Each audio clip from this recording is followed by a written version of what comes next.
Waalaikumsalam warahmatullahi wabarakatuh. Alhamdulillah, puji syukur kehadirat Allah Subhanahu wa taala. Kita masih diberi kesehatan, bisa hadir di perkuliahan kedua untuk materi kewirausahaan. Ini kelas HTN 2 ya. Baik, kita akan mulai perkuliahan. Ini sambil nunggu teman-teman yang bergabung. Jangan lupa teman-teman absensi barcode ya. Absensi barcode itu sebagai dasar untuk mengikuti UTS sama ujian akhir. Saya akan sharekan slide.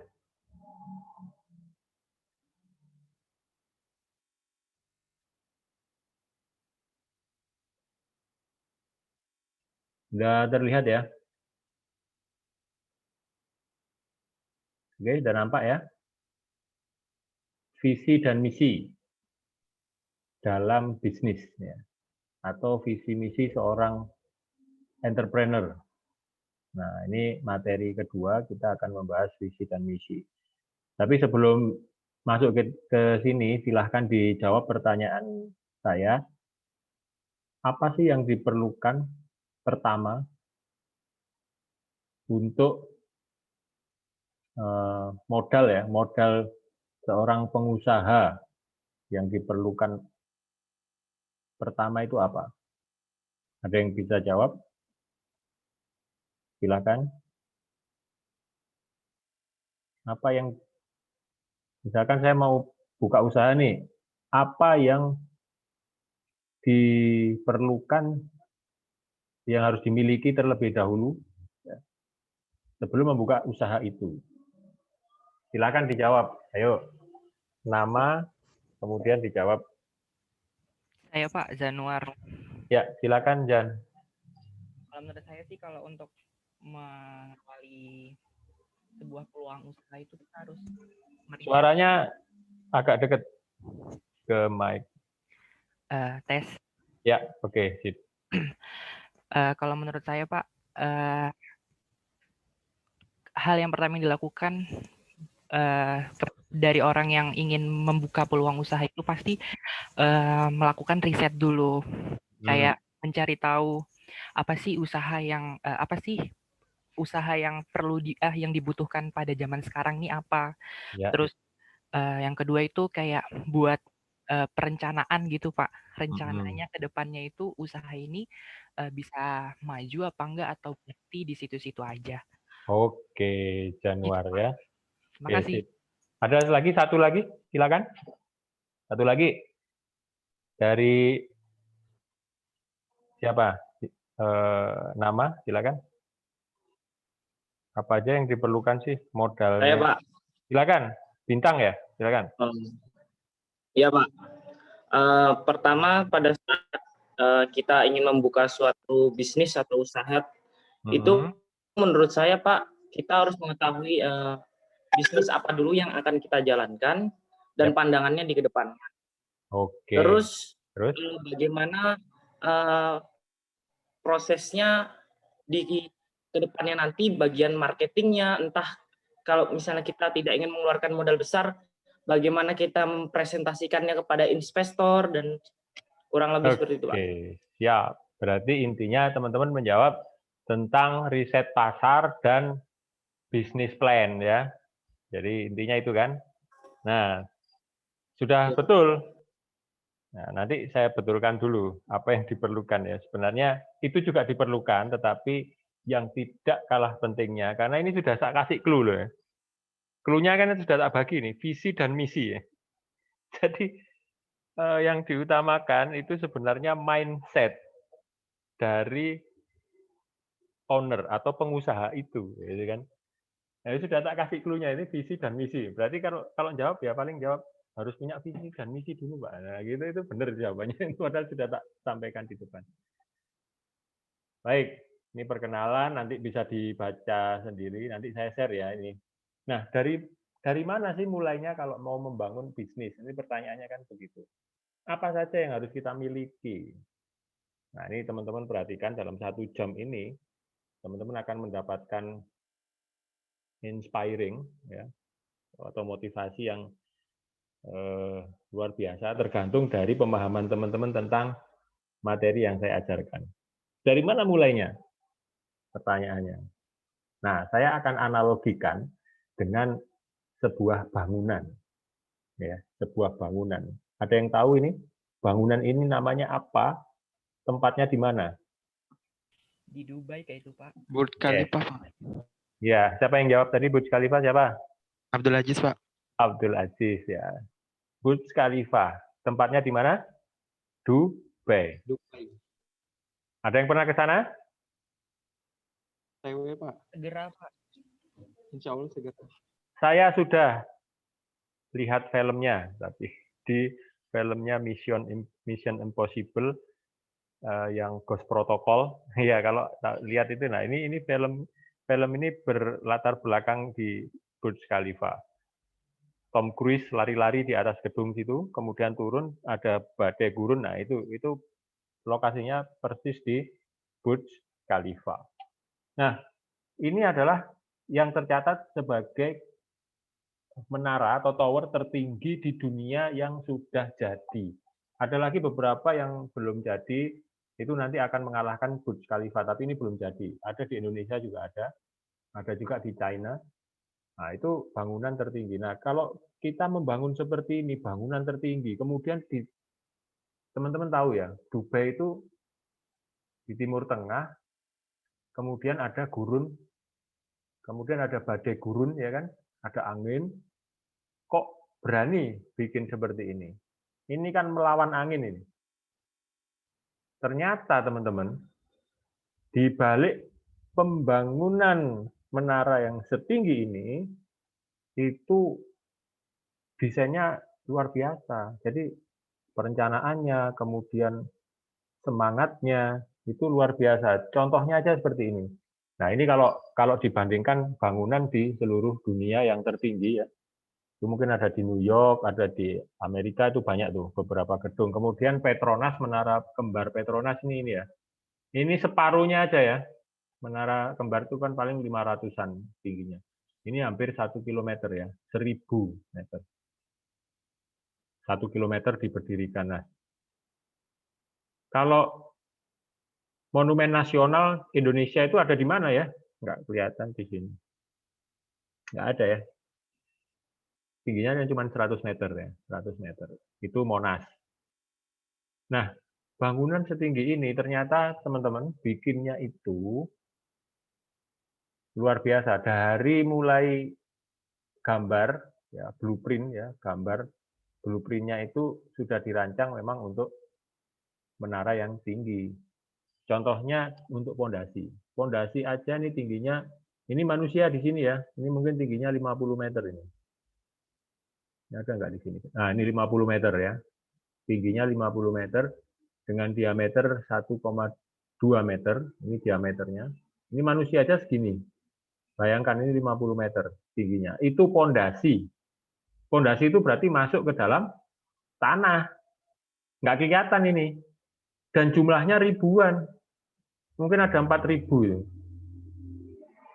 Ditancapkan di bawah tanah. Ini ya. Apakah pondasi ini kelihatan? Nggak kelihatan. Tapi tetap harus ada kan?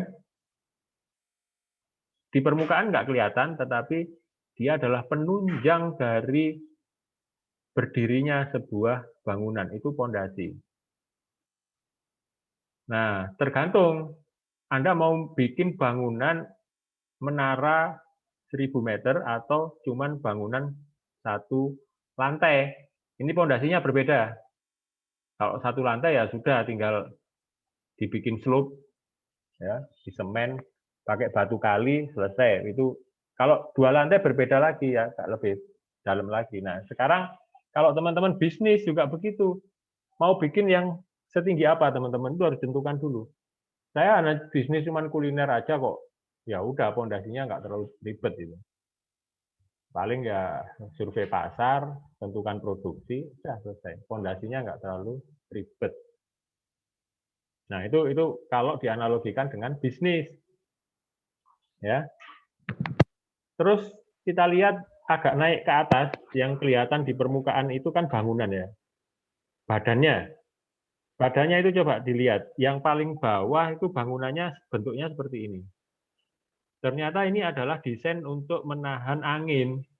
Kalau ada angin dari depan, nah ternyata dengan desain ini dia akan berputar di belakang gedung untuk menguatkan gedung itu. Jadi semakin kuat angin berhembus, semakin gedung itu semakin kuat karena anginnya diputer gitu ya. Kayak tai chi gitu ya. Tai chi. Tai chi itu kan muter energi dikembalikan gitu ya. Nah, itu hasil rancangan itu ya. Kalau bikin gedung tinggi di atas gurun pasir yang banyak angin, itu harus bagaimana saya? Itu dirancang benar oleh para ahli. Ini yang paling bawah. Kemudian yang atas bentuknya agak sedikit berbeda, ya, tapi tetap modelnya seperti ini. Kemudian yang paling atas dia bentuknya beda lagi seperti ini ya. Nah, itu adalah rancangan untuk membangun sebuah bangunan yang tinggi. Akhirnya berhasil membuat bangunan setinggi ini dan berhasil bertahan sampai beberapa tahun ini ya, nggak roboh kan kena angin. Nah, itu bukti bahwa kekuatan pondasi dan desainnya itu tepat gitu ya. Nah, itu yang analogi kalau kita membangun sebuah bangunan fisik. Analoginya adalah kalau kita membangun sebuah bisnis. Teman-teman kalau membangun sebuah bisnis ya analoginya seperti ini, seberapa besar sih omset yang teman-teman harapkan dalam 1 tahun, misalkan ya saya dapat omset 2 miliar lah Pak, nggak banyak-banyak setahun ya. 2 miliar berarti kan sebulannya berapa? Sebulan omset berapa? Kalau 2 miliar, sebulan berapa? Setahun 2 miliar. Sebulan berarti cuman berapa? Bagi aja 12. Ya paling tidak 200 juta lah. 150 sampai 200 juta. 200 juta omset ya. Nah, berarti saya harus mempersiapkan apa nih pondamennya apa? Tentunya mindset ya. Tentunya mindset, kemauan, terus alasan mengapa Anda berbisnis itu harus kuat dulu. Baru planning-planning yang seperti diceritakan Januar sama Bintang tadi, planning ya, riset pasar. Tapi yang mendasari di bawahnya lagi, selain planning sama segmentasi pasar, itu adalah mindset pengusahanya. Hari ini saya akan sharingkan tentang mindset. Ya, kenapa Anda hidup misalkan, kenapa Anda harus bikin usaha, itu mindsetnya dulu. Supaya nanti ketika ada hembusan angin, gurun, badai, usaha Anda tetap jalan gitu. Istilahnya bahasa Jawanya itu sustainable. Sustain. Ya. Sustainable itu bertahan. Ya. Supaya bisa bertahan, Anda harus punya fondasi yang kuat. Nah ini saya cerita ini untuk menganalogikan saja bahwa bangunan sama bisnis itu ya mirip-mirip lah. Harus ada perencanaan, harus punya mindset, harus punya semangat untuk membangun. Ini kan digambarkan dulu ini sebelum ada bangunan ini. Jadi gini teman-teman, ini katanya siapa ya? Einstein atau siapa saya lupa, kata-kata tokoh terkenal bahwa di dunia ini everything itu created twice. Jadi diciptakan 2 kali. Ya, semua yang ada di dunia ini itu diciptakan 2 kali. Yang pertama itu diciptakan di dalam pikiran. Yang kedua dalam kenyataan. Nah, tidak mungkin sebuah benda itu tiba-tiba ada kalau buatan manusia. Tapi harus ada pikiran dulu, dirancang dulu. Sama dengan bangunan ini pertama ada di pikirannya arsitek kan. Baru kemudian digambar, setelah itu diwujudkan. Bisnis juga gitu, ada di dalam pikiran dulu. Saya harus punya omset 2 miliar setahun. Itu ada di pikiran dulu. dibayangkan nyamannya saya dapat duit ya, itu dibayangkan dulu, itu visioner, visi, melihat ke depan. Nah, saya sekarang tanya, dari clue-clue yang saya jelaskan tadi, silakan dijawab. Apa bedanya dagang dengan usaha atau bisnis? Dagang dan bisnis itu berbeda. Ayo, silakan jawab. Ada yang bisa? Selain Bintang sama Januar. Nah, siapa yang jawab? Januar dan Bintang tidak boleh jawab dulu. Yang lain, apa beda dagang? Orang jualan itu loh, dagang ya. Dagang itu kan jualan pinggir di pasar, toko dan sebagainya. Sama bisnis atau usaha. Itu Saya, kan Pak. berbeda. Silakan. Siapa? Namanya siapa? Saya Abdul Aziz, Pak. Abdul Aziz, silakan. Ya, kalau menurut saya dagang itu ya jualan biasa gitu, tanpa ada perencanaan gitu. Ya sudah Siap. jualan aja gitu. Kalau misalnya usaha dia tuh memang tersistematis, terus ada planningnya juga gitu. Oke, itu aja, Aziz. Iya, Pak. Siap. Ada lagi yang saya ingin dengar yang Putri. Ya, saya Pak, Mahasiswi. Jumaida Rape. Namanya siapa? Jumaida Rape, Pak. Ya, silakan. Kalau menurut saya, berdagang itu lebih memfokuskan ke hasil yang langsung didapat, Pak. Yang langsung maksudnya dapat dirasakan. Sementara kalau usaha, menurut saya itu dia lebih memfokuskan pada hasil yang jangka panjang atau yang lebih besar. Ya, itu saja, Pak. Terima kasih. Oke. Baik ya, itu perbedaan antara dagang dan bisnis atau usaha. Semuanya betul ya, semuanya betul. Saya tambahkan lagi persamaannya nih. Kalau tadi perbedaannya. Persamaannya apa kira-kira? Persamaannya antara dagang dan usaha itu saya jelaskan aja ya. Persamaannya itu sama-sama jualan ya. Basicnya dagang dan bisnis itu jual, menjual, sales ya, sale. Dagang itu kan jualan aja, jualan. Benar katanya tadi yang terakhir dari mahasiswi tadi. Siapa namanya? Rape tadi. Jumaida, Pak. Jumaida, ya Jumaida tadi bilang, ya itu tadi, dagang itu dia jualan. Hari ini dia jual terus dapat untung, ya sudah, dia berhari gitu kan. Apa yang dia jual terus kemudian ada untung, ya sudah, tanpa ada perencanaan macam-macam. Saya buka toko, ya, sampai dengan level misalkan di toko besar ya, di pasar pagi Samarinda itu kan banyak toko besar. Itu masih dagang itu. Karena apa? Ownernya bawa kunci, buka pintu, kemudian dia duduk di kasir, jagain orang beli. Ya, dia ikut melayani juga, tapi punya anak buah ya. Itu tetap itu namanya dagang itu, bukan usaha itu, bukan bisnis. Karena ownernya masih terlibat. Apalagi yang di pasar itu jelas itu dagang ya, bukan bisnis. Karena ownernya sendiri buka tokonya, kemudian dia tunggui barang dagangannya, dia melayani, dapat untung ya diterima sendiri. Nah itu namanya dagang. Belum berupa usaha atau bisnis. Nah kalau bisnis ini berbeda. Bisnis ini pertama memang kita turun untuk mengetahui sistemnya bagaimana nih dagang. Saya harus buka toko dulu, saya harus melayani. Tapi kemudian dia catat sistemnya itu menjadi sebuah, kalau di usaha namanya SOP ya, Sistem Operating Prosedur, Sistem Operasional Prosedur. Maksudnya bagaimana sih caranya menerima pelanggan, memberi salam dan sebagainya, itu ditulis. Supaya nanti kalau saya punya anak buah, sistemnya sama. Ya, menerima pelanggan datang di toko itu kan ada 5S misalkan. Salam, sapa, senyum, apalagi itu ya. Sopan. sopan, iya kan? 3S atau 5S. Nah, seperti itu. Itu standar operating procedure SOP. Nah, itu usaha punya itu.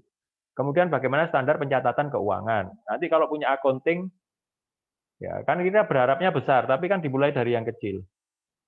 Kalau yang kecil kita bisa kelola sendiri, kita jalankan sendiri. Nanti kalau sudah besar baru hire karyawan. Karyawan untuk bagian accounting. Karyawan bagian sales atau penjualan. Karyawan bagian logistik atau gudang. Karyawan. Nah, tujuannya kalau bisnis itu adalah bisa ditinggal, autopilot itu tujuannya tercapai. Kalau dagang itu seumur hidup sampai tua itu. Mohon maaf yang kai-kai itu ya, yang Banjar ataupun Cina itu, engkong-engkong itu sampai tua itu. Jagain tokonya, itu dagang, nggak punya sistem. Dia hanya setahun itu libur. Tahun baru Imlek itu libur dia. Atau tahun barunya Masehi dia libur, berangkat ke Cina liburan selama seminggu 2 minggu, udah liburannya itu setahun cuma 2 minggu.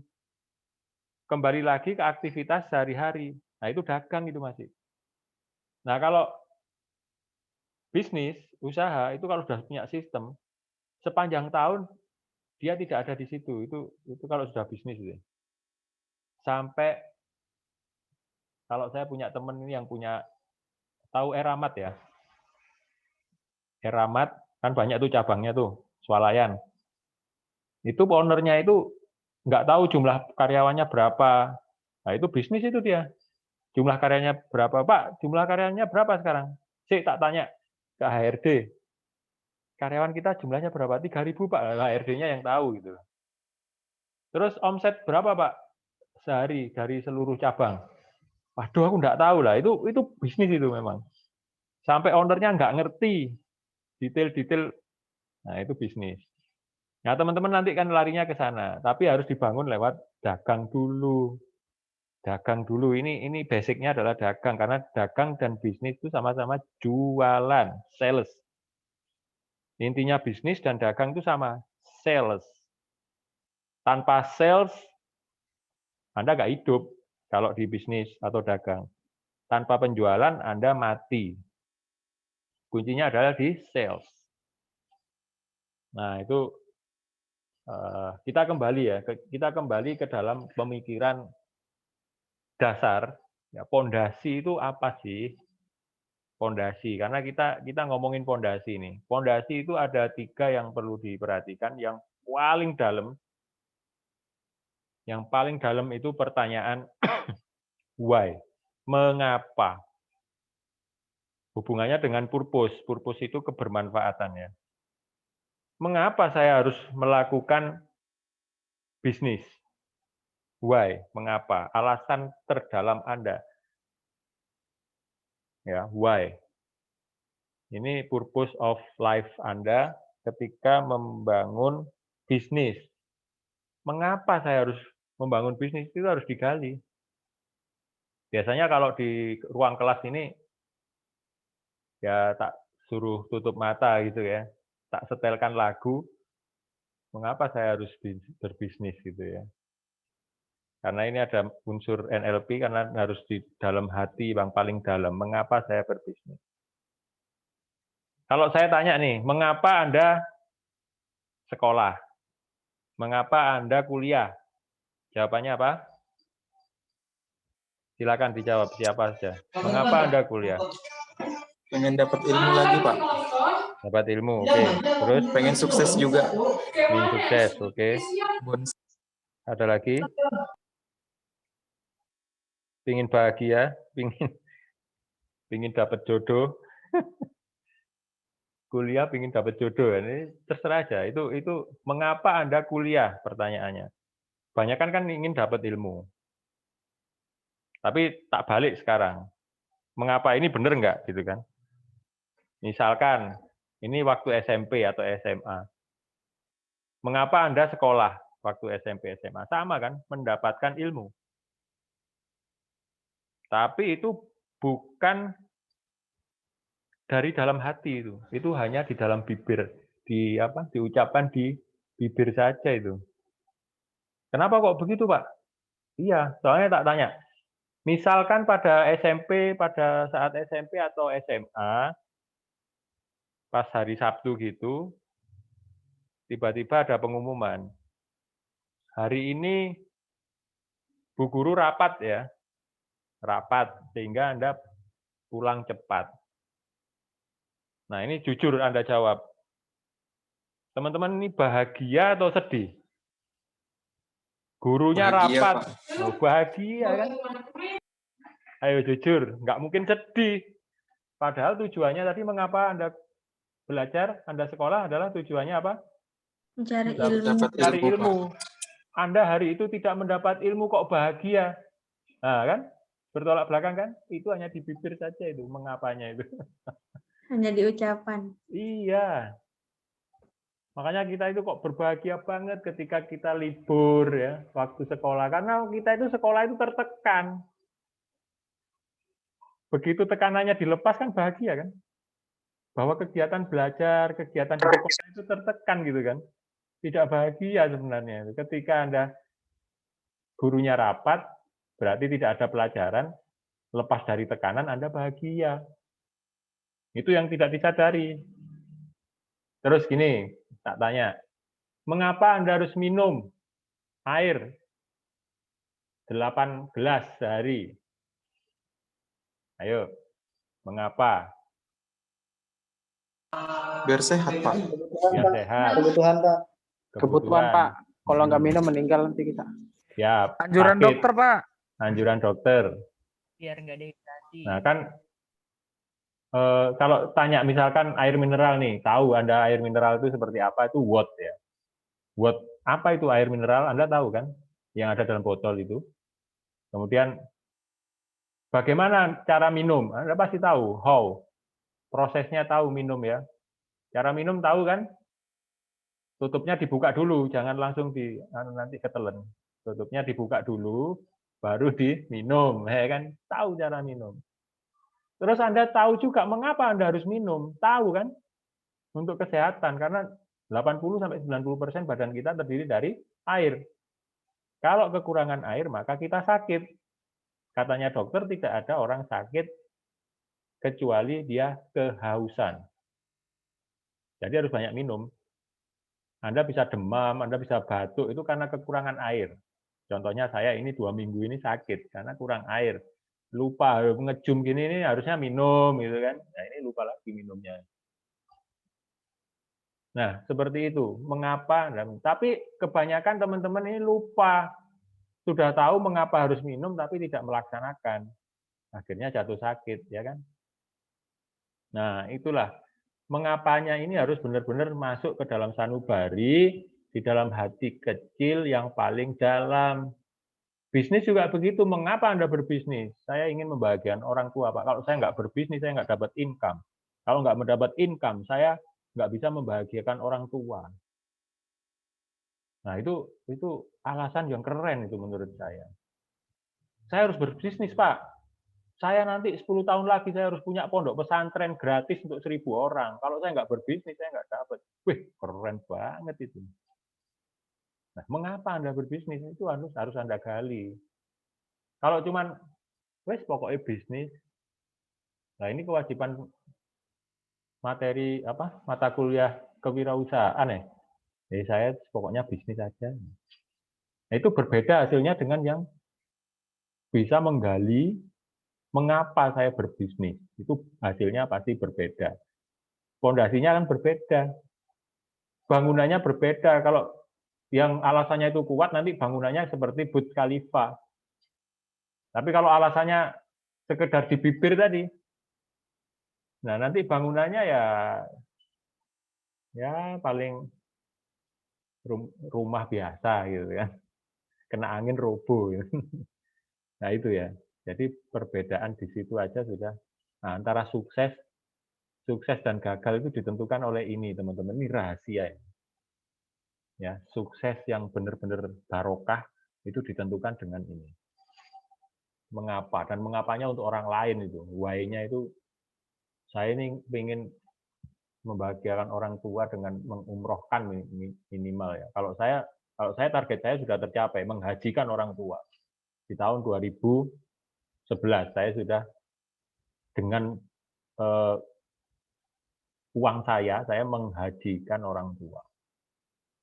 Sudah tercapai. Nanti goalnya tak lupa lagi. Apalagi ya. Jadi why-nya ini bisa dirubah.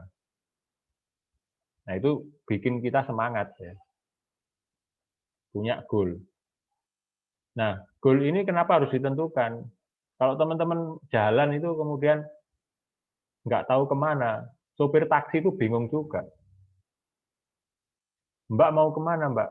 Nggak tahu, Pak. Pokoknya naik taksi aja. Pokoknya saya bikin bisnis. Tujuannya kemana? Nggak tahu. Yes, pokoknya jalan, pokoknya jualan saya. Nah, nanti muter-muter aja di situ itu. Oh, nggak ngerti goalnya. Nah, nanti ada di bisnis roadmap. Ini materi selanjutnya ya. Jangan sampai nggak hadir itu. Itu materi daging semua. Ini materi ini kalau di seminarkan saya, seminar ini, satu orang minimal bayar 2,5 juta nih. Sehari ya. Satu orang 2,5 juta. Pokoknya kalau materi saya, kalau 16 kali pertemuan ya, kalikan aja 2 juta kali berapa ya. Selarang lah, puluhan juta lah pokoknya. Teman-teman kalau nggak hadir rugi. Nah, sekarang tinggal implementasinya. Sudah dapat ilmunya, tapi kalau nggak diimplementasikan ya nggak dapat apa-apa. Ini sudah dibentuk kelompok kan? Satu kelompok isinya 4-5 orang. Nanti Januari yang bikin ya. Harus bikin kelompok usaha. Nanti dikirim ke WA pribadi saya. Nah, sekarang keluarkan kertas yang disiapkan tadi, kertas HVS, kuarto, pulpen, sama atau spidol. Oke. Nanti teman-teman, nih kertasnya seperti ini ya. Wah, nggak kelihatan. Ntar tak matikan dulu.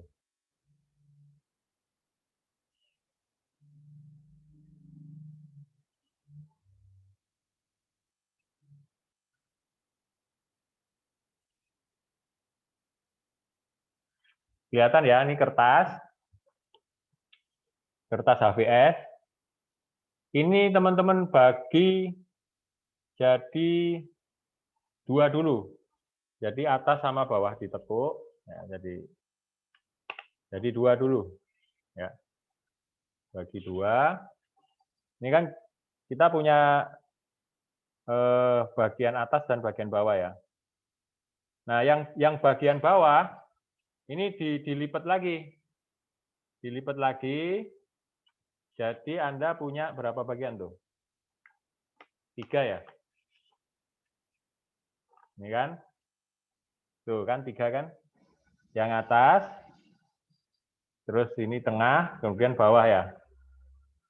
Oke, 3 ya. Kemudian yang atas, yang paling atas itu, teman-teman bagi 2. Teman-teman bagi 2. Yang atas saja. Nah, itu sudah terbentuk.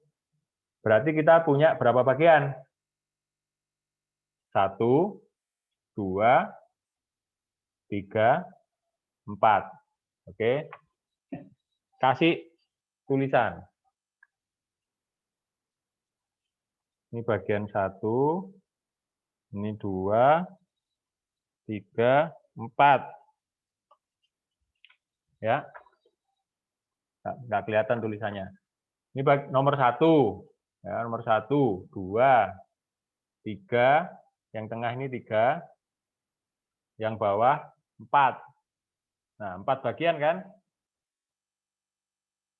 Nah, terus digambar. Di garis tadi, garis-garis tadi, tinggal ditebelin sama pulpen.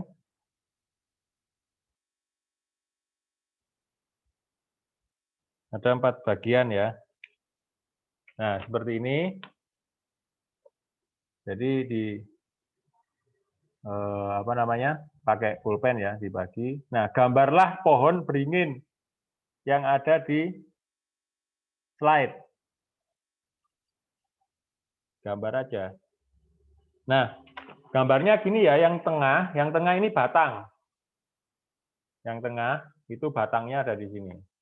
Kita gambar dulu, batangnya pohon dulu.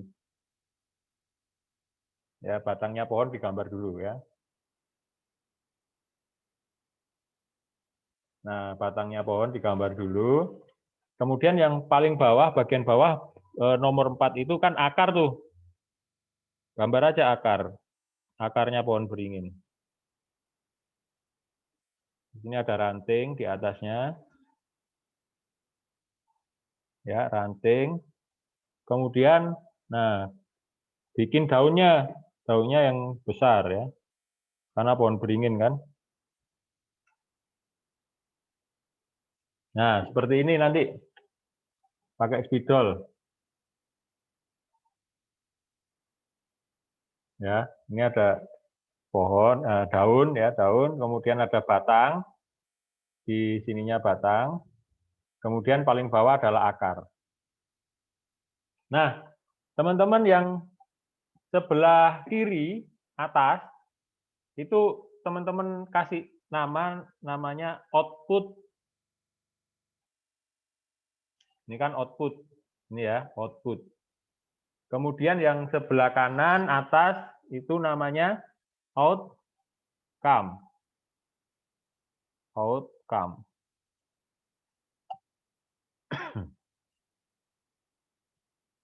Yang tengah, batangnya pohon, itu kita sebut dengan proses. Proses. Kemudian akar, yang paling bawah ini kan akar nih. Akar itu disebut dengan, Anda tulis di sini, motivation. Motivation. Ini gambar apa sih sebenarnya? Ya, gitu kan pertanyaannya. Ini adalah gambar Burj Khalifa tadi, tapi saya rubah jadi pohon. Ya. Untuk bisnis Anda. Nah, kan tadi di sini ada yang namanya pondasi ya. Pondasi itu kan akar ya. Akar itu kan tidak terlihat karena di bawah tanah posisinya kan. Akar itu tidak terlihat karena posisinya di bawah tanah. Akar ini punya fungsi tidak? Fungsinya apa? Akar. Mengkokohkan pohon, Pak. Menyerap makanan. Kemudian apa? Membuat kokoh sebuah pohon. Ya, pohon itu kalau nggak ada akarnya ya kena angin roboh gitu kan. Nah, motivasi itu akar. Akar dari sebuah pohon. Motivasi itu adalah tadi pertanyaan why tadi. Mengapa Anda bisnis? Itu adalah pertanyaan mengapa, why. Mengapa Anda bisnis itu motivasi. Motivasi terdalam. Semakin Anda dalam menggali, semakin akarnya itu kokoh. Semakin Anda cuma asal-asalan membuat mengapa saya bisnis ya, pokoknya gugur kewajiban, Pak. Berarti akarnya cuma akar serabut itu. Kalau kena angin, roboh. Tapi kalau akarnya dalam, teman-teman membayangkan kalau saya nggak berbisnis, saya ini ya. Motivasi itu hanya ada dua, teman-teman. Motivasi hanya ada dua. Yang pertama, hubungkan dengan kesenangan. Ya, manusia itu hanya mencari kesenangan. Yang kedua, manusia itu hanya menghindari kesengsaraan. Jadi mencari kesenangan, menghindari kesengsaraan. Tulis di motivasi itu.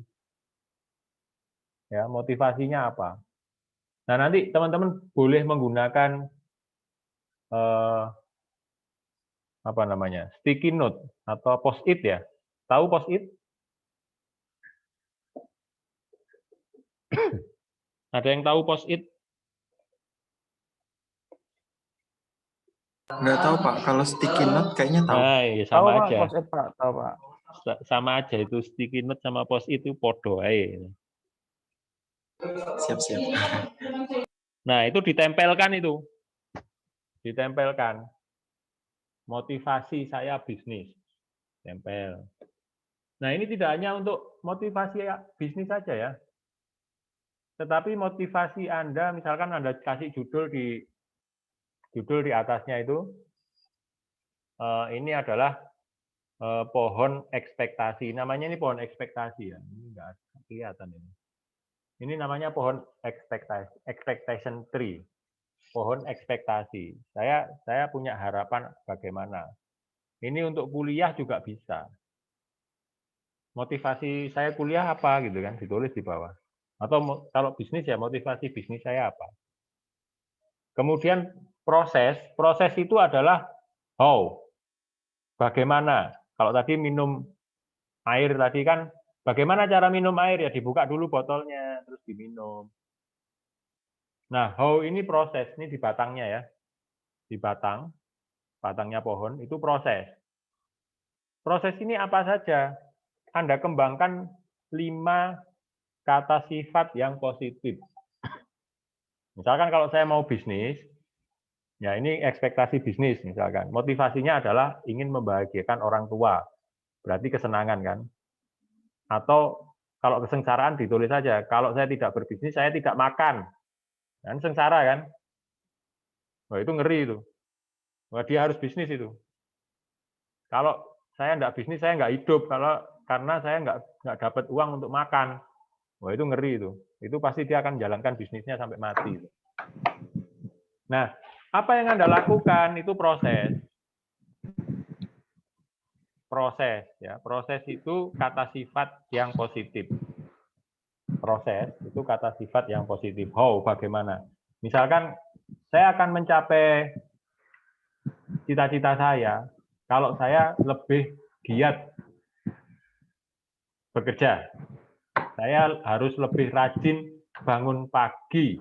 Saya harus lebih jujur. Nah, itu proses. Dan itu kata sifat kan? Kata sifat. Yang positif apa aja? Kata sifat positif Anda bisa gali dari Google. Apa aja kata sifat positif? Jujur, toleransi. Saya harus lebih rendah hati. Hindari kata-kata negatif. Misalkan saya harus saya tidak sombong. Nah, itu kata-kata negatif. Sombongnya itu misalkan rendah hati, diganti rendah hati. Saya harus rendah hati. Saya harus toleransi sama teman. Saya harus banyak bergaul dengan orang. Saya harus silaturahmi dengan orang setiap hari. Nah, itu proses. Itu adalah kata sifat yang positif. Oke. Kemudian output. Output itu adalah harapan jangka pendek. Misalkan saya baru buka bisnis 3 bulan lagi atau 6 bulan lagi, targetnya apa? Targetnya adalah sudah ada cash flow.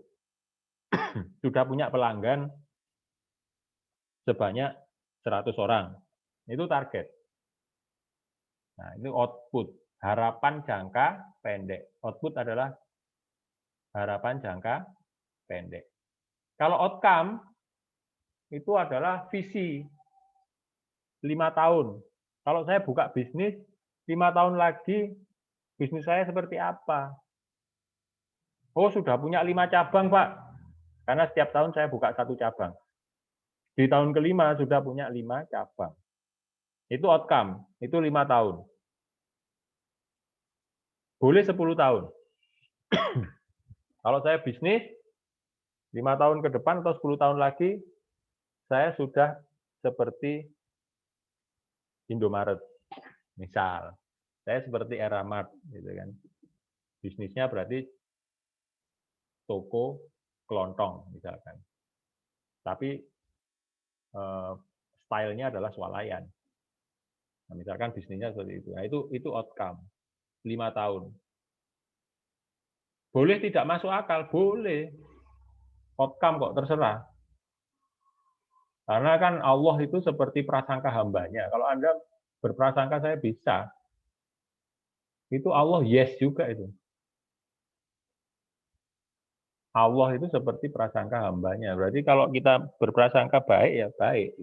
Berprasangka mau bikin usaha yang sukses, ya sukses. Yakin. Nah, ini adalah what. Apa yang terlihat. Apa yang Anda bisa perlihatkan di dunia ini ya. Output, harapannya apa. Kalau outlet kan ada 2 nih, ada 3 atau 5, berarti kan kelihatan tuh. Tapi yang nggak kelihatan apa motivasinya nih, di bawah tanah ini. Akar ya. Kalau usaha kita pasti terlihat. Oh, dia usahanya maju, cash flow-nya sekian, omsetnya sekian tuh kelihatan. Tapi yang nggak kelihatan itu proses sama motivasi. Proses juga kelihatan sih. Orangnya jujur, orangnya pribadinya baik, ramah, banyak senyum. Nah, ini kelihatan juga nih. Oh. Tapi yang why ini nggak kelihatan karena di dalam hati kecil yang paling dalam. Oke, bisa dipahami ini ya. Ini logika cara berpikir.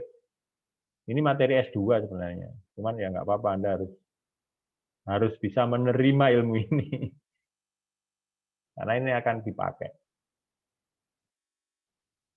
Kalau Anda memahami ini lebih awal, Anda akan sukses lebih awal. Bismillah ya. Saya lanjutkan. Nah, ini contoh nih. Ada yang kenal Wright bersaudara? Siapa dia? Wright bersaudara. Ada yang tahu? Silakan dijawab. Ada yang tahu nggak? Pembuat kapal terbang pertama, Pak. Ya, penemu pesawat terbang pertama di dunia itu Wright bersaudara. Nah, tahukah teman-teman, ketika Wright bersaudara ini menemukan, ya lagi riset, kemudian menemukan pesawat terbang, di saat yang sama, itu ada orang lain yang juga melakukan hal yang sama, tapi tidak berhasil terbang pesawatnya. Nah, kedua tokoh ini, Wright bersaudara, dengan satunya saya sebut sebagai profesor doktor, ya, Profesor Langley. Profesor, namanya profesor itu berarti dari perguruan tinggi. Kemudian dia punya anak buah, insinyur-insinyur. Kemudian dia dibiayai pemerintah, pakai modal duit besar banget ini, berapa triliun gitu ya, berapa miliar US dollar gitu, untuk riset penemuan pesawat. Didukung ahli, orangnya pinter. Sedangkan Wright bersaudara ini teman-teman, Wright bersaudara ini dari keluarga miskin, tidak punya modal duit. Biaya risetnya dari mana? Dari bengkel. Bengkel apa? Bengkel sepeda. Bengkel sepeda pancal itu, sepeda ontel itu kan. Itu membiayai riset membangun pesawat terbang kayak gini. Bayangkan, satunya ini modalnya ada, kemudian pinter, skillnya ada, terus apa lagi? Karyawannya lengkap, tapi tidak berhasil. Ada yang tahu? Why? Clue-nya apa? Why? Mengapa tidak? Yang satunya profesor ini dibiayai, modalnya ada, segala sumber dayanya lengkap, tapi tidak berhasil. Justru Wright bersaudara dengan keterbatasan sumber daya, malah justru sukses. Why? Ada yang mau jawab kira-kira? Ayo, kira-kira apa? Nanti tak ceritakan. Apa kira-kira teman-teman? Motivasinya, Pak. Menurut Yes. saya dari motivasi, Pak. Oke, siapa tadi yang jawab? Putri tadi? Mahasiswi? Yang jawab motivasi tadi siapa? Saya, Pak. Namanya? Namanya siapa tadi? Nadia, Pak. Nadia, ya. Motivasinya berbeda. Betul. Ketika diwawancarai oleh jurnalis, jawabannya Wright bersaudara dan Profesor Langley tadi berbeda ternyata. Profesor Langley tadi ditanya, alasan Anda ingin membuat pesawat terbang apa? Dia jawab, alasannya supaya saya terkenal, kemudian saya dikenal sebagai seorang penemu pesawat, kemudian saya mendapatkan penghargaan Nobel misalkan. atau penghargaan hak kekayaan intelektual lah. Itu yang dikatakan Profesor Langley. Berarti untuk dirinya, motivasinya adalah untuk dirinya. Sedangkan tahu nggak teman-teman, motivasi dari Wright bersaudara, mereka menjawab, tujuannya apa Anda bikin pesawat terbang? Tujuannya adalah supaya banyak masyarakat bisa melakukan perjalanan dari satu daerah ke daerah lain dengan cepat. Nah, tujuannya berbeda kan? Motivasinya juga berbeda. Satunya koirunas anfa'uhum linnas, sebaik-baik manusia adalah yang bermanfaat bagi orang lain. Satunya untuk dirinya sendiri. Nah, ini kunci kedua kesuksesan. Ya, kalau tadi sudah punya mindset yang ini benar, nah sekarang adalah keikhlasan dan kebermanfaatan buat orang lain. Nah, itu yang bikin suksesnya luar biasa. Saya lihat teman-teman saya yang sukses, ya suksesnya enggak ketulungan gitu ya, karena sukses banget. Ya, itu berangkat dari keikhlasan. Dan dia tidak mengkomersilkan kegiatannya. Misalkan dia bikin kursus bahasa Inggris. Pikirannya adalah banyak-banyak nanti anak muda ini pintar bahasa Inggris. Tapi justru lembaga bahasa Inggris ini terus akhirnya semakin besar. Akhirnya kaya dia dari ini lembaga kursus ini. Bisnis juga gitu, teman-teman, yang bisnis yang dengan ikhlas kemudian mengutamakan manfaat bagi orang lain, itu bisnisnya akan sukses gitu ya. Nah, ini ilmu filsuf, tasawuf ini, tasawuf. Nah, ini teman-teman, ini ilmu tasawuf juga ini. Tapi tak jadikan tasawuf modern ini. Ini pengajian, tapi pengajian tasawuf modern. Berapa umur yang kita pertaruhkan dalam hidup di dunia ini ya? Ini kita akan bahas yang namanya ultimate vision, visi tertinggi kita ketika kita hidup di dunia.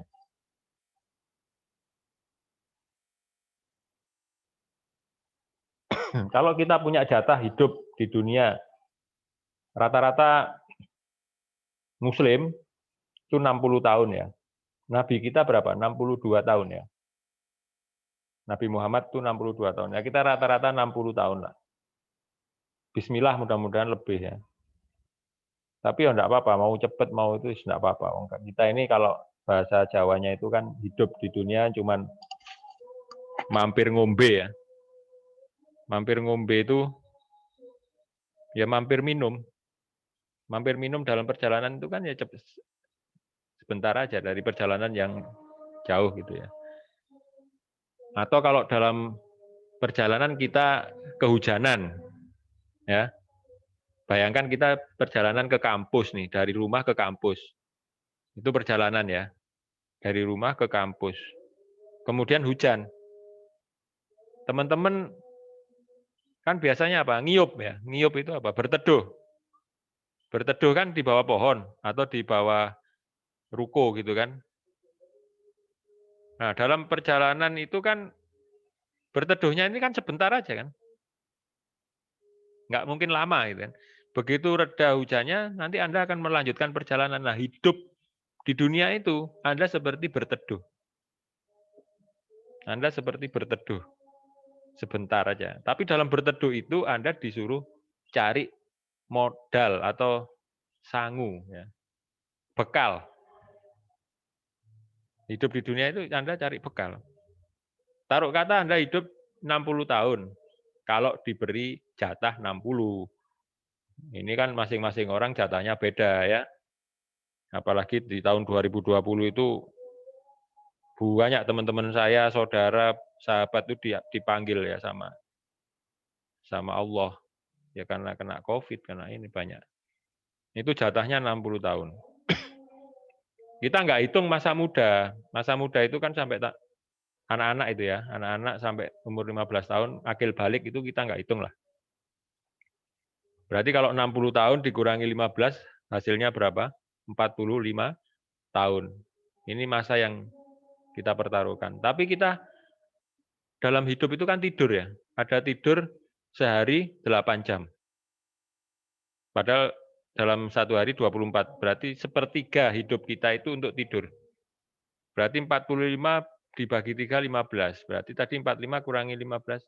Umur kita itu yang benar-benar kita bisa pertaruhkan tuh hanya 30 tahun, teman-teman. 30 tahun.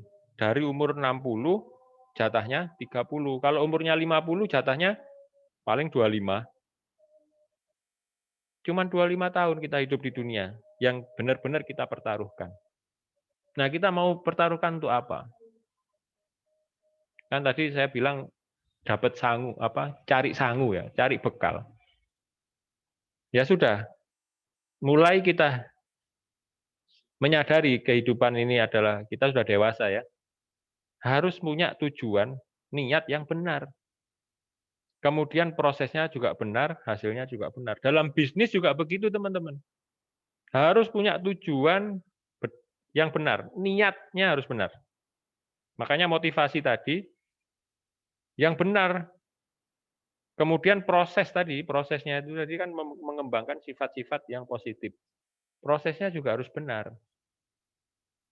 Hasil itu akan mengikuti proses. Maka hasilnya insya Allah juga akan benar. Nah kalau dalam bisnis kita sudah, skillnya bagus. Ya, prosesnya ini pokoknya keren lah, skillnya udah bagus. Tapi tujuannya nggak benar. Nanti hasilnya juga tidak benar. Pokoknya salah satu ini nggak benar, maka hasilnya tidak akan benar. Nah, makanya semua tadi, motivasi tadi harus dilandasi dengan sebuah ultimate vision. Visi tertinggi Anda ketika hidup di dunia itu apa? Misalkan saya, visi tertingginya adalah bisa masuk surga. Simple ya. Bisa masuk surga dengan dari pintu mana gitu kan? Dari pintu sedekah misalkan. Kalau saya ingin dari sedekah, karena orang kaya itu kan sedekahnya banyak. Kan kita bisa banyak sedekah dan pintu surga dari pintu sedekah itu ada juga. Atau dari pintu jihad atau syahid gitu kan. Boleh juga.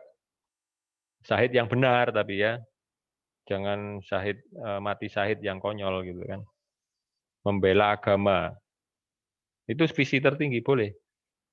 Atau visi tertinggi saya ketika hidup di dunia saya bisa dikenal, kalau saya sudah meninggal saya dikenal sebagai seorang yang dermawan kepada yatim, anak yatim piatu. Karena saya akan membangun pondok pesantren untuk anak yatim gratis. Nah, itu visi tertinggi kita. Atau saya bikin masjid dan bikin pondok pesantren untuk menampung 1.000 orang gratis. Nah, itu visi tertinggi. Ketika sampai meninggal saya harus punya visi apa. Nah, teman-teman, ini mungkin terlalu berat ya. Tapi saya ngajak teman-teman untuk paling tidak pernah memikirkan lah. Nanti setelah meninggal itu Anda ingin dikenal sebagai seorang yang bagaimana. Itu Anda tulis.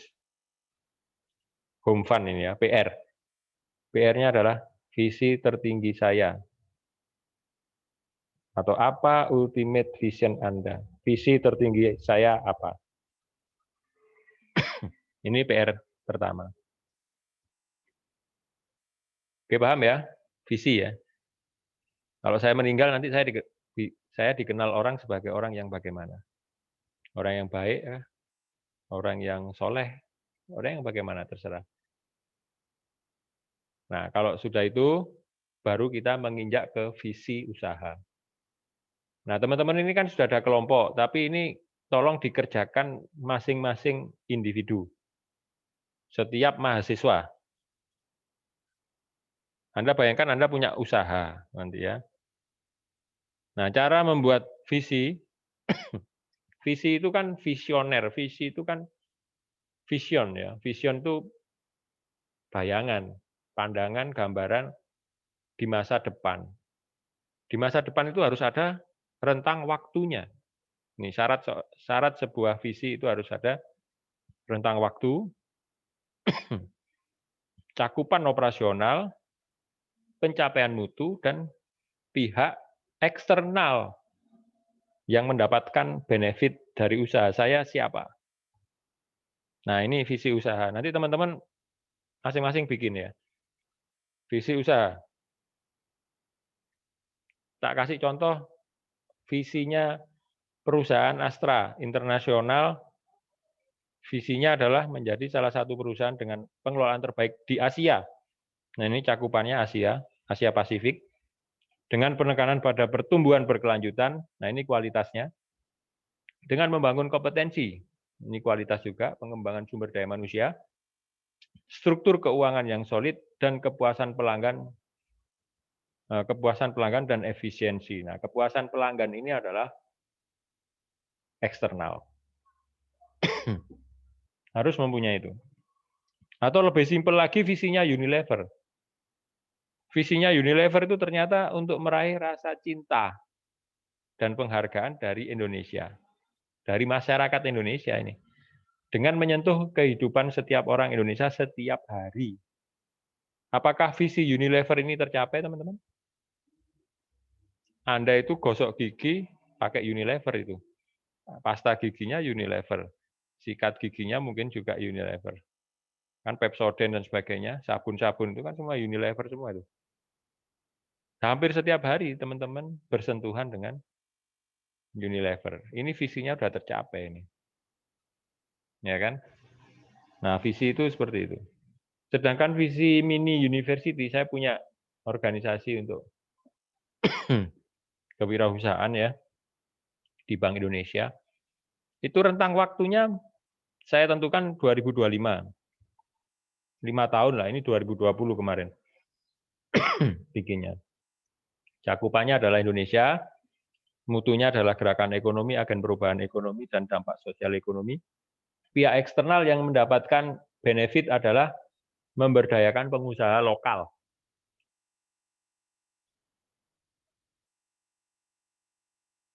Nah, ini disusun dulu, teman-teman nanti nyusun dulu ya, visi usahanya apa nih?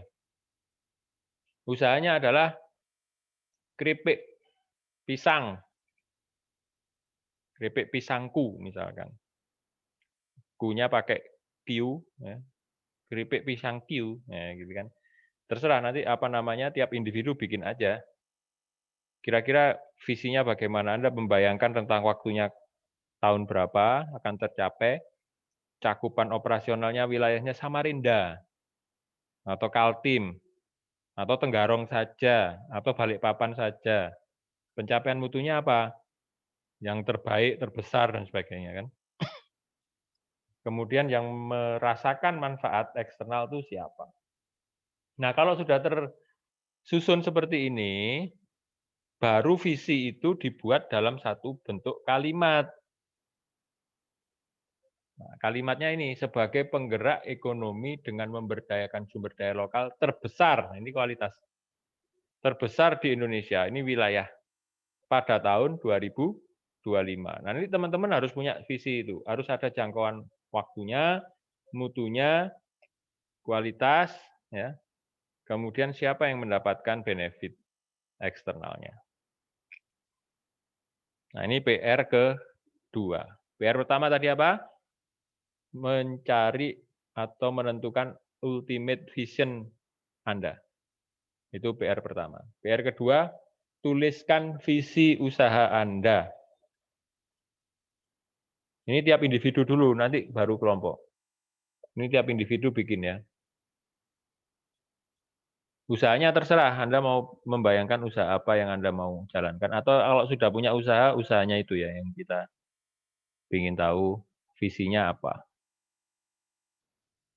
Yang terakhir, usaha itu harus dijabarkan visinya itu menjadi misi. Kalau visi tadi itu di awang-awang ya, di langit tertinggi, jadi boleh tidak masuk akal, tetapi misinya harus masuk akal. Nah, supaya masuk akal itu harus ada target jumlah Kemudian target operasional dan ada manfaat yang didapat. Itu isinya misi. Contoh, misinya Astra, sejahtera bersama bangsa dengan memberikan nilai terbaik kepada stakeholder kami. Nah, stakeholder itu boleh karyawan, boleh pengelola, boleh pengurus, pelanggan, bukan stakeholder itu saham ya, investor, ya, itu stakeholder perusahaan. Kalau Unilever itu kami bekerja untuk menciptakan masa depan lebih baik setiap hari. Nah, ini kan yang harus dilakukan langkah-langkahnya ya. Kami membantu konsumen merasa nyaman, berpenampilan baik. Nah, ini kan target supaya konsumen nyaman. Produknya itu bikin nyaman gitu ya. Kami menginspirasi masyarakat untuk melakukan langkah kecil setiap hari. Kemudian kami senantiasa mengembangkan cara baru dalam berbisnis. Itu misinya Unilever. Kalau misinya Mini University adalah menjadi pendamping pencetak 3.000 pengusaha lokal. Nah, ini harus ada target angka. Targetnya saya mencetak 3.000 pengusaha lokal yang sudah kami latih. Termasuk teman-teman ini, mahasiswa ini tak hitung juga ini. Ini kan satu angkatan, satu kelas 30-an ya. Nah, saya sudah tahun 2019 berapa angkatan? Satu semester saya ngajar 4 kelas. Nah, ini lama-lama tercapai 3.000 ini, pengusaha lokal. Ya. Kemudian kami juga akan menjadi inkubator dan akselerator bisnis di daerah dan nasional. Kami juga mencetak fasilitator bisnis di tingkat daerah dan nasional ini dari alumni. Alumni yang bagus akan kami jadikan fasilitator. Fasilitator ini membantu UKM. Kemudian membantu pertumbuhan ekonomi daerah dan nasional. Ini misinya Mini University. Nah, home fund ketiga, Anda tuliskan misi usaha Anda. Jadi tadi kan ultimate vision, kemudian visi usaha Anda. Yang ketiga adalah misi usaha Anda itu apa. Nanti ini saya share. Nah, PR-nya ini ya, ada 3 ya. Umpannya ada 3, tuliskan ultimate vision Anda, tuliskan visi usaha Anda, tuliskan misi usaha Anda. Nanti formatnya diketik atau ditulis tangan boleh. Nanti saya umumkan di grup untuk umpan. Terus dikumpulkan terakhir kapan gitu ya. Saya ingin tahu sih cara berpikirnya teman-teman ini dan pemahamannya. Ya, silakan. Bapak ini masih tugas pribadi ya. Oh ya. Individu ya, belum kelompok ya. Iya, baik Pak. Supaya teman-teman juga berpikir masing-masing, supaya nggak hanya nanti kalau kelompok yang mikir cuman ketuanya doang itu. Bapak. Ya. Izin bertanya lagi. Ini boleh. Untuk ultimate vision, visi dan misi ini untuk usaha Pak. Kalau misalnya dalam bentuk goals kita ke depannya itu bisa apa enggak Pak? Jadi kalau ultimate vision ini pribadi ya. Jadi maksudnya kan visi tertinggi ketika kita meninggal nanti kita bikin bagaimana itu kan pribadi, nggak ada kaitannya dengan bisnis. Kalau ultimate vision, kalau visi usaha dan misi usaha itu kaitkan dengan bisnis karena kita kan belajar wirausaha nih. Jadi bukan goal pribadi tetapi visi usaha. Jadi Anda bayangkan Anda punya usaha gitu kan kalau yang belum punya. Bagi yang sudah punya, nah Anda gali lagi visinya apa gitu kan. Kan ada beberapa teman yang sudah punya usaha nih. Ada juga yang belum. Nah, Anda bayangkan aja kalau Anda punya usaha, visinya itu bagaimana? Kasih nama dulu perusahaannya apa? Ya, visi perusahaannya apa? Tadi kan saya kasih contoh keripik pisangku misalkan. Visi apa? Usahanya apa? Bayangkan aja, ini kan karena kita belajar ya. Jadi bayangkan saja seolah-olah Anda mau bikin usaha, usahanya namanya apa, visinya apa, misinya apa. Bener nggak nih cara menguraikan? Saya ingin tahu cara berpikirnya teman-teman dulu. Paham ya, Januar ya? Siap, insya Allah saya paham, Pak. Oke, nanti kalau ada yang bertanya kan Kosmanya yang menjawab.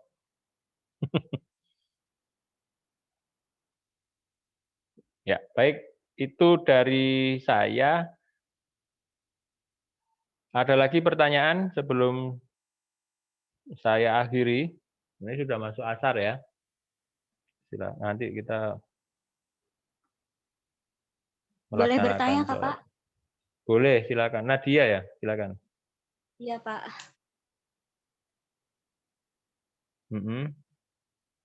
Silakan. Nah, saya mau bertanya, Pak. Kan dalam setiap usaha itu kan biasanya ada kegagalan. Yes. Entah itu dari prosesnya tuh, Pak. Nah, biasanya itu kan masalah pribadi tuh yang biasanya buat apa ya, ngedown diri sendiri gitu kan. Iya. Nah, kalau menurut Bapak cara mengatasinya itu seperti apa? Baik. Ya, pertanyaannya keren, Nadia ya. Jadi seringkali bukan hanya dalam bisnis ya. Apapun kegiatan kita itu selalu akan menghadapi yang namanya masalah. Baik Anda kuliah, Anda menjalin hubungan misalkan pacaran gitu atau apa ya yang hubungan asmara dan sebagainya, pasti ada yang namanya masalah. Anda hidup sebagai seorang anak, ya tidak harus ada bisnis ya. Anda hidup di keluarga aja pasti ada masalah ya. Itu yang perlu disadari dulu bahwa ini tasawuf modern ya. Cara berpikirnya gini. Ketika saya dari alam roh, kan kita kan sebelum lahir di dunia kan kita di alam roh ya. Jiwa kita, roh kita itu aslinya itu kita itu di alam roh. Kemudian dimasukkan ke dalam jasad kita, ke dalam tubuh kita di dunia fana. Masuk sebagai bayi itu ya. Kenapa bayi kok lahir menangis? Karena dia sudah tahu bahwa dunia ini masalah gitu ya. Saya di alam roh itu saya nggak perlu makan saya. Saya nggak ada nafsu, nggak ada makan, nggak ada minum, nggak ada haus, tidak ada harus menikah ya, tidak harus bekerja, tidak harus cari nafkah. Di alam roh itu nggak ada masalah. Lah kok diturunkan ke dunia itu loh, kok saya harus bekerja, saya harus belajar, saya harus kuliah. Itu masalah semua itu. Nah, kita kembalikan dulu ke tasawuf tadi, ilmu-ilmu spiritual ya. Bahwa kita itu harus menyadari ketika hidup di dunia, apapun yang kita lakukan itu pasti ada masalah. Tuh. Nanti ada materi khusus untuk bagaimana mengatasinya. Tapi secara garis besar dulu saya jelaskan. Jadi kita jangan alergi terhadap masalah. Karena kita sadari hidup di dunia itu kan penuh masalah. Jadi kalau supaya masalah itu menjauh, bagaimana caranya, Pak? Hadapi masalah. Pertama, hadapi masalah. Kedua, carilah masalah. Yang nyari masalah kita gitu loh. Kalau saya di dalam bisnis, ketika nggak ada masalah, saya akan nyari masalah. Karena ketika bisnis saya nggak ada masalah, itu adalah masalah. Saya ulangi, kalau dalam bisnis atau di dalam kehidupan kita tidak ada masalah mulus-mulus saja, berarti itu ada masalah. Nah, saya akan cari. Jadi manusia sukses, ya, sukses itu adalah orang yang senang ketemu masalah, nyari masalah, bikin masalah kadang-kadang, sampai masalah itu males gitu loh. Wah, orang ini kasih masalah terus dihadapi, dihantem. Malah masalahnya yang dikejar ya. Tak cari masalahnya. Masalahnya sendiri yang sampai pergi gitu. Itu kalau levelnya sudah stabil gitu ya. Tapi ketika Anda belajar, ketika saya dulu belajar juga, yang penting kita menghadapi. Ada masalah, hadapi. Kemudian ketika itu semua berjalan lancar, itu justru kita harus waspada. Kalau saya bisnis ya, saya punya bisnis, beberapa bisnis itu yang dikelola orang. Misalkan saya tanya, ada masalah nggak di penjualan misalkan. Nah, koordinatornya ngomong, oh lancar Pak, omsetnya bagus, lancar aja, baik-baik aja, aman gitu kan. Nah itu biasanya malah saya curiga gitu. Kalau nggak ada masalah itu malah saya curiga. Saya akan cross check ke bawahnya, ke bagian bawahannya gitu kan. Cross check ke bagian akuntansi, cross check. Soalnya kalau orang ngomong aman, nggak ada masalah. Orang inilah yang bermasalah gitu. Dia tidak bisa mencari masalah untuk diselesaikan. Nah, nanti cara berpikirnya dibalik ya Nadia ya. Jadi kita jangan menghindari masalah. Kalau ada masalah itu, wah ini berarti perusahaan jalan ya. Kalau tenang-tenang aja itu mau ambruk itu perusahaannya. Tenang aja tiba-tiba bangkrut gitu. Kalau ada masalah, ini ada masalah penjualan, ini kita dituntut berpikir kreatif. Wah, ini pelanggan kita lari. Oh, ini ada masalah ini. Ada masalah keuangan, ada masalah ini. Wah, itu perusahaan jalan itu. Berarti ada kegiatan, berarti Anda hidup. Kan hidup di dunia kan masalah. Kalau Anda nggak punya masalah, berarti Anda mau mati itu. Jadi hidup di dunia itu masalah. Semakin banyak masalah Anda hidup. Nah itu ilmu tasawuf pelan-pelan lah ya, pelan-pelan ke sana nanti Anda bisa enggak tidur ini memikirkan ini.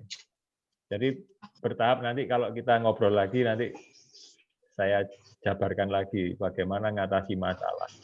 Ngatasi masalah tanpa masalah, pegadaian itu. Baik. Itu ya Nadia ya. Ada lagi yang lain? Silakan sebelum tak akhiri.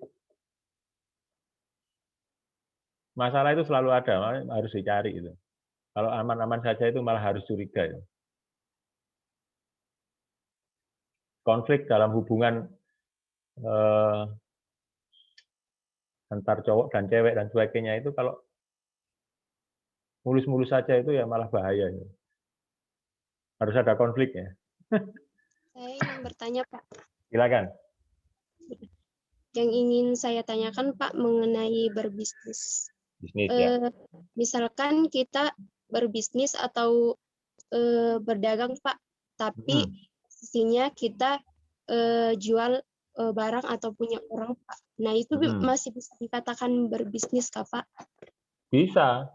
Reseller itu boleh dikatakan bisnis. Nah, dia punya sistem juga. Kemudian produknya orang, dia jualkan. Distributor nih, punya reseller. Anak buah kan? Ya kan punya sistem. Itu bisnis. Jadi bisnis itu tidak harus berproduksi produknya sendiri gitu ya. Nah, kalau teman-teman saya sarankan bisnis itu yang paling mudah ya jual produk orang. Tapi Anda punya sistem. Misalkan omset saya harus sekian. Caranya gimana? Ya saya harus punya reseller gitu kan.